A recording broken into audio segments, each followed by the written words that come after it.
Hello दोस्तों, मैं हूं दिनेश केवरा। आप सबका स्वागत है टॉक शोज की श्रृंखला में। रादर आज तो है रोजी रोटी, और रोजी रोटी पे आप जानते हैं कि हमारे साथ होते हैं हिंदुस्तान के एक बहुत ही बड़े अर्थशास्त्री, मैनेजमेंट गुरु श्री नयन पारिक जी। नयन जी, स्वागत है आपका। Thank you so much Dinesh. आ, लोग इंतजार करते हैं सोमवार के दिन की। हाँ, नयन पारिक जी आएंगे और कुछ हफ्ते की जरूरी चीजों के ऊपर प्रकाश डालेंगे और विचार रखेंगे, ताकि उन्हें भी आगे बढ़ने की राह मिल सके, रास्ता मिल सके। नयन जी, छोटे छोटे दो मुद्दे हैं। एक मुद्दा है आत्मनिर्भर भारत का, कि भारत में अक्सर ये इंपोर्ट सब्स्टिट्यूशन की बातें होती हैं। खासतौर से कहा जाता है कि हम हर चीज में एक तरह से आत्मनिर्भर हो जाएंगे, हमें किसी की जरूरत ना पड़ेगी। एक तरफ तो हम ग्लोबल विलेज की बात करते हैं, दूसरी तरफ हम ग्लोबल इंटीग्रेशन की बात करते हैं। पर ये आत्मनिर्भर की बात जो बड़े बड़े देश हैं, चाइना है, अमेरिका है, जापान है, वो कभी नहीं करते। वो कभी भी इंपोर्ट सब्स्टिट्यूशन की बात नहीं करते, बल्कि वो अधिक से अधिक आयात करते हैं, और उसी कारण से उनका निर्यात भी बढ़ जाता है। चाइना भी उसी श्रेणी में आता है। तो हमें इतनी जरूरत क्या है कि आत्मनिर्भर भारत की रट लगाने की। और दूसरा मुद्दा है हमारे पास आज, जो कि लोग कहते हैं कि फंडामेंटल स्ट्रांग है, हमारी वी शेप रिकवरी है, फास्ट रिकवरी है, सब कुछ अच्छा है। तो फिर आम आदमी गरीब क्यों है? फिर उसकी जेब में पैसे क्यों नहीं है? फिर क्यों सरकार 82 करोड़ लोगों को 5 किलो अनाज दे रही है? अगर सब कुछ ही फास्ट रिकवरी हो रहा है, सब कुछ ही अच्छा हो रहा है, और सेकंड वेव का इम्पैक्ट भी नहीं है, तो फिर लोग गरीब क्यों है फिर? तो ये छोटे छोटे मुद्दे हैं। तो पहले आते हैं आत्मनिर्भर भारत पे। एक स्टेटमेंट भी है मुकेश अंबानी जी का वैसे, जो आया है कि 2047 तक हमारी इकोनॉमी जो है वो अमेरिका और चाइना के बराबर, यानी कि हिंदुस्तानी उनके बराबर रिच हो जाएंगे, जो कि अमेरिका तो $70,000 के आसपास है। पहले आते हैं आत्मनिर्भर भारत पे। ये स्लोगन की आवश्यकता क्या है सर? इंपोर्ट बढ़ता है तो ग्रोथ बढ़ती है, ग्रोथ बढ़ती है तो एक्सपोर्ट बढ़ता है। इंपोर्ट बढ़ता तो अच्छी बात है, और हमारे पास तो $600 बिलियन का भंडार है सर। हमें डर किस बात का है? तो सरकार क्यों आत्मनिर्भर का ये कुछल्ला लेके चलती रहती है सर? अभी इसके बारे में द इकोनॉमिस्ट इंटेलिजेंस यूनिट का एक सर्वे रिसर्च वगैरह हुआ, और रिसर्च पेपर में उन्होंने ये बताया कि आत्मनिर्भर होने से और बात करने से उसकी क्या क्या नेगेटिव इम्पैक्ट हो सकते हैं। क्योंकि आज की तारीख में कोई भी देश अपने आप को ग्लोबली इंटीग्रेट करके, आप समझ रहे हैं कि आप में पूरा विश्व बन जाए, तो वो पॉसिबल नहीं है। आई जी थिंक आप जितना विश्व के साथ व्यापार करते हैं, जितना जी इंपोर्ट करते हैं, एक्सपोर्ट करते हैं, आपके यहाँ जो इंपोर्ट होता है वो किसी का एक्सपोर्ट होता है। जी तो आप जब पूरे वर्ल्ड की जो कॉम्पिटिटिव स्ट्रेंथ है उसका एडवांटेज लेते हैं, तो यदि बांग्लादेश किसी बात में स्ट्रांग है, तो वहां मैं अपने आप यहाँ प्रोड्यूस करता हूँ, और उनसे कम क्वालिटी की चीज ज्यादा कॉस्ट में प्रोड्यूस करके अपनी यूज करता हूँ, या बांग्लादेश की इंपोर्ट करता हूं। तो इसमें जो है वो अच्छी बात क्या है कि जो भी पूरे विश्व में मोस्ट कॉम्पिटिटिव प्लेस है, वहां से हम चीज सोर्स करें, और जिसमें हमारी एक यूनिक कॉम्पिटिटिव एडवांटेज है वो बना के हम पूरे विश्व को वो दे। जैसे जी हमारा आईटी का जो मैन पावर है वो विश्व में एक सबसे ज्यादा कॉम्पिटिटिव है। तो जी हम अपने आप को आईटी मैन पावर सप्लायर के तौर पे एक ऐसे तरीके से तैयार करें कि we can take care of IT requirements of the whole globe, and ji we can do it at a competitive rate. We need ji to identify हम किस चीज में स्ट्रांग है और उसको कैसे हम ग्लोबली इंटीग्रेट करें। पर जी हम आत्मनिर्भरता की यदि बात करेंगे, तो मेरे ख्याल से अमेरिका उससे चौंक गया, और अमेरिका ने जीएसपी के तौर पे हम लोगों को जो एक स्पेशल एडवांटेज और एक्सेस दिया था अमेरिकन मार्केट का, वो इन्होंने रिमूव कर लिया। और उसमें उन्होंने कहा कि भाई आप यदि हमको एक्सेस नहीं देते हैं, आप यदि एक ऐसे टैरिफ और नॉन टैरिफ बैरियर अमेरिका के गुड्स के लिए इंडिया में क्रिएट करते हैं, तो हम भी स्पेशल प्रेफरेंस आपको नहीं देंगे। तो जी इसलिए यदि हम अपने द्वार किसी और के लिए बंद करते हैं, तो वो भी अपने द्वार हमारे लिए बंद कर देंगे। और मेरे ख्याल से ग्लोबली इंटीग्रेट करने में हम लोगों ने जो पिछले कई सालों से इकोनॉमिक रिफॉर्म के रास्ते पे जो अपनी सफर चालू की है, उसमें मैं समझ रहा हूं कि हम यदि ग्लोबली अपने आप को इंटीग्रेट करें, ग्लोबली एक अपने आप को पोजीशन करें, तो उससे हम लोगों को ज्यादा एडवांटेज होगा, बजाय कि हम अपने आप को स्ट्रांग जरूर करें। पर आत्मनिर्भर से यदि हम ये करते हैं कि हमको दूसरे पे कोई डिपेंडेंस नहीं है और हम दूसरे से कोई इंपोर्ट नहीं करेंगे, तो वो मेरे ख्याल से एक रिट्रोग्रेड स्टेप हो जाएगा। वो अपने आप के खून में अपने आप को बंद करने वाला मामला हो जाएगा, और वो मेरे ख्याल से हमारे लिए एडवांटेज से ज्यादा डिसएडवांटेज रूप हो सकता है। अभी वैसे भी अमेरिका के विदेश मंत्री ब्लिंकन साहब हिंदुस्तान आ रहे हैं, और उसके अंदर जो कुछ और आइटम्स के अलावा ट्रेड के बारे में भी कुछ बातें होने की संभावनाएं हैं कि अमेरिका डब्ल्यूटीओ के अंदर खास तौर से इंडिया की जो प्रोटेक्शनिस्ट पॉलिसीज हैं और जो हायर टैरिफ्स हैं इंपोर्ट के ऊपर, उसकी चर्चा भी लगातार करता रहा है देखा जाए तो कहीं ना कहीं भारत को भी थोड़ा अंदर झांकने की जरूरत तो है इसके अंदर की। इतनी बड़ी वॉल्स अगर आप खड़ी कर देंगे तो फिर वो अच्छा तो नहीं है। अभी मैं एक छोटा सा एग्जांपल दूंगा सर आपको मैं, कि बांग्लादेश भारत को जूट का निर्यात करता है।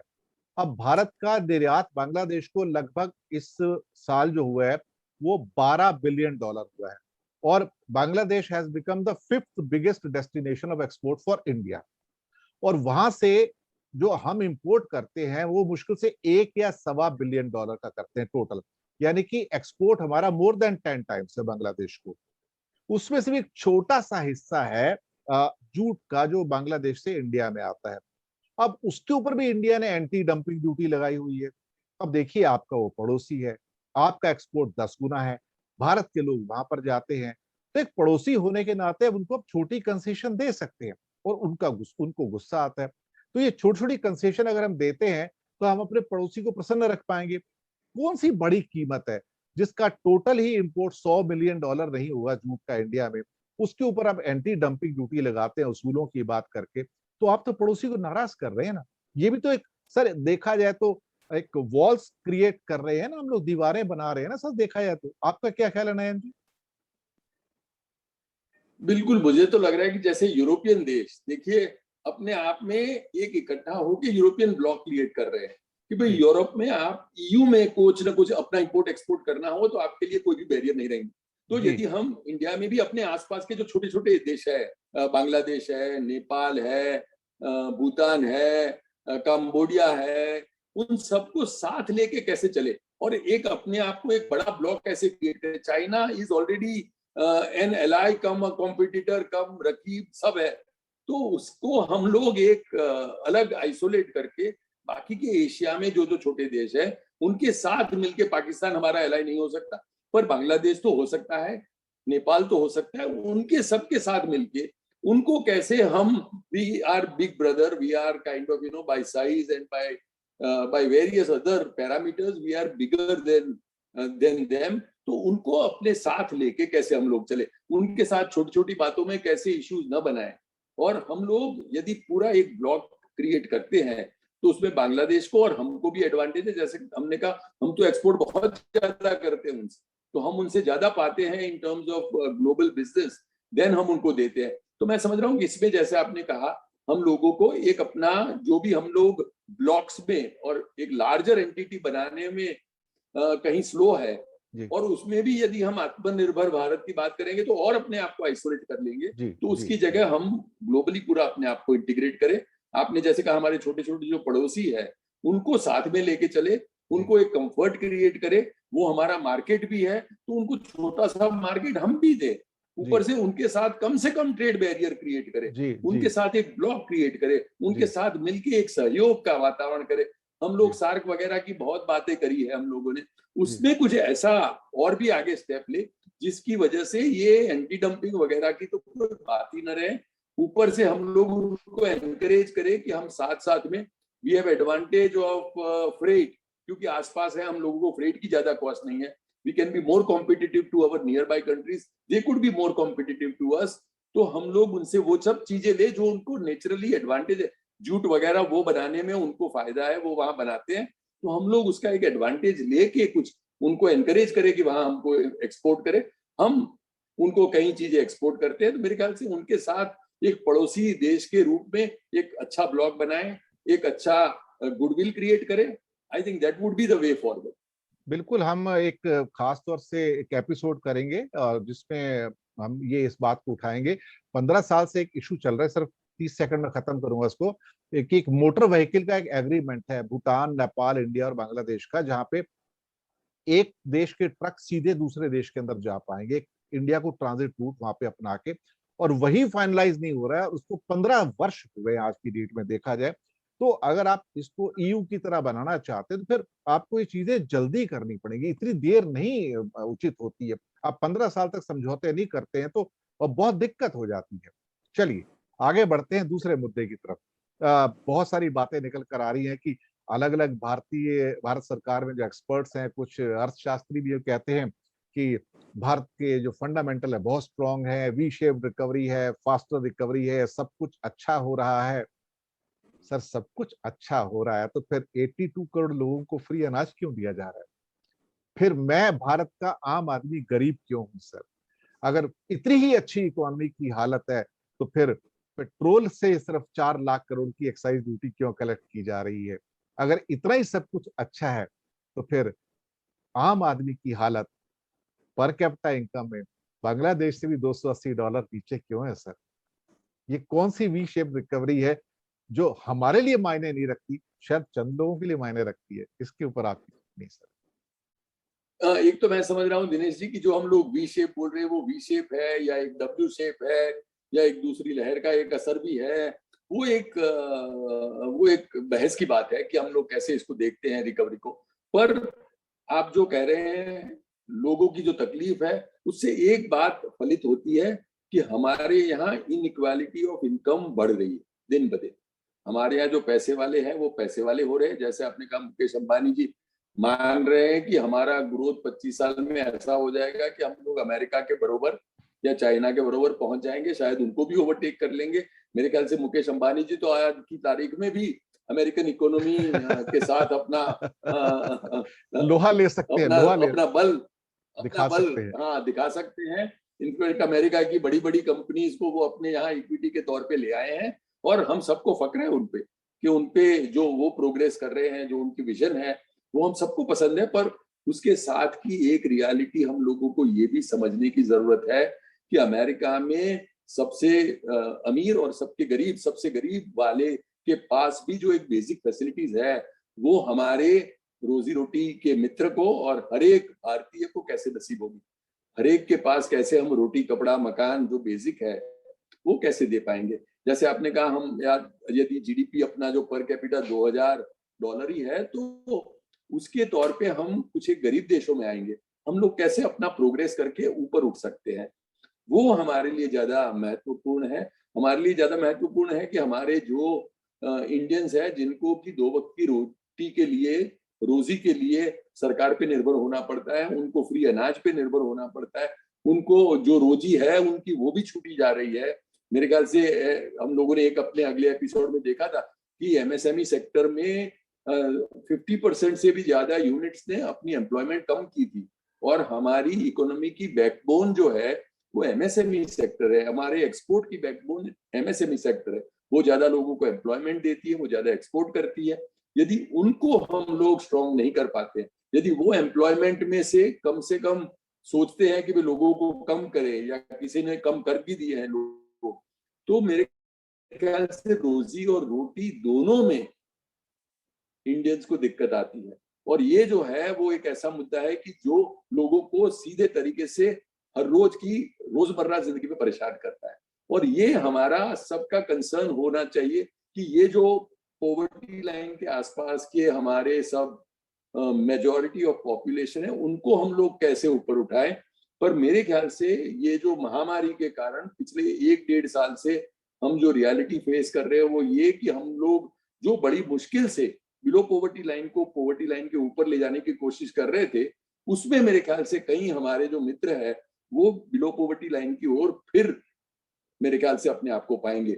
उसके लिए हम लोग क्या करें, उन लोगों को कैसे मदद करें, वो मेरे ख्याल से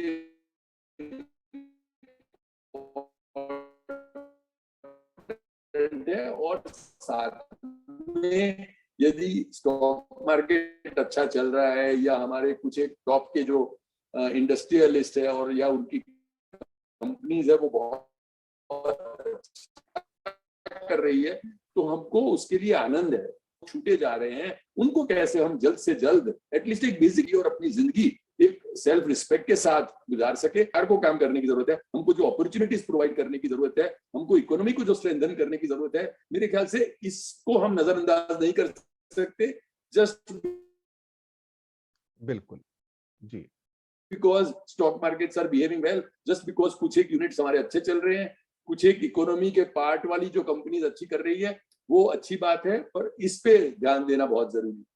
बिल्कुल सही कहा आपने। और मुकेश अंबानी जी ने एक और भी बात कही थी कि इनइक्वालिटी खत्म नहीं हुई है, बल्कि हम तो कहेंगे इनइक्वालिटी और बढ़ गई है। अमीर और अमीर हो गया है और गरीब जो है वो, हालांकि तरक्की तो हुई है पिछले 75 सालों में, ऐसी बात नहीं है, लेकिन अपेक्षाकृत बहुत कम हुई है, तो उसमें काफी सुधार की जरूरत थी।